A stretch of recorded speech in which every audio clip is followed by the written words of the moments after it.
तुम सबुई मोर एक स्वामी दीन बंधु और अंतर्जामी। ये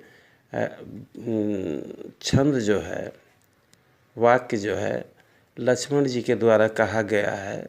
जब माता कैकेयी के कुचाल में प्रभु रामचंद्र जी को राजा दशरथ जी के द्वारा वनवास दे दिया जाता है, तो प्रभु तैयार हो जाते हैं वनवास के लिए, सज धज तैयार रहते हैं। माता सीता भी तैयार हो जाती। तब लक्ष्मण जी सरजू जी के किनारे, उनको पता चलता है कि प्रभु का ऐसा ऐसा हो गया है, वनवास जा रहे हैं, तो वहाँ से दौड़ते हुए आते हैं, रोते गाते हैं, प्रभु चरण पकड़ लेते हैं, कहते प्रभु इस दास के लिए क्या खबर, क्या इच्छा है, ये नाथ।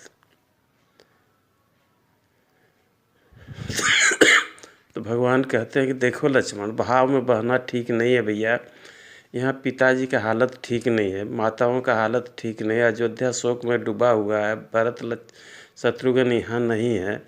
तो ऐसे में देश का, माता पिता का रक्षा करने के एक ही भार तुम्हारे ऊपर है, सो तुम रह जाओ और माता पिता का सेवा करो, अयोध्या जी का सेवा करो। तो लक्ष्मण जी क्या जवाब देते हैं? भाई का ऐसा प्रेम तो शायद रघुवंश में ही है। बोलते हैं प्रभु हे भैया, हम आपके सिवा किसी को नहीं जानते, कौन मेरा पिताजी है, कौन माँ है, कौन भाई बंधु है, कौन देश है, कुछ नहीं। मेरे लिए तो सब कुछ आप ही हैं और आपके सिवा मेरा कुछ नहीं है। बोले नहीं, भाव में बहना ठीक नहीं है, तुम रहो। बोले ठीक है, अगर आप यही चाहते हैं कि लक्ष्मण घर में रह जाए, अयोध्या में रह जाए, हम अकेले वनवास चले जाए, तो सुन लीजिए, जैसे ही आप अयोध्या जी का सीमा से निकलेंगे ना प्रभु, हम उसी समय सरजू मैया में कूद के प्राण दे देंगे।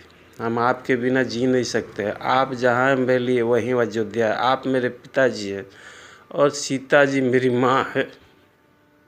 तब प्रभु देख लिए कि लक्ष्मण मेरे बिना जी नहीं सकता, तब बोले कि जाइए आप अपनी माँ से पूछ के आइए। मैया तो क्या कहा जाए, ये सब जो है ना त्याग मूर्ति है। सुमित्रा मैया जी से पहले से तैयार है।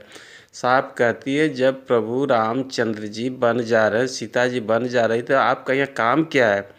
जहाँ सीता जी हैं, जहाँ राम जी हैं, वहीं अयोध्या है लक्ष्मण, और वही तुम्हारे माता पिता। आज से हम आपका कोई नहीं, हम आपको उनको सौंप दिए, जाइए उनका सेवा कीजिए और अपना प्राण को धन्य कीजिए।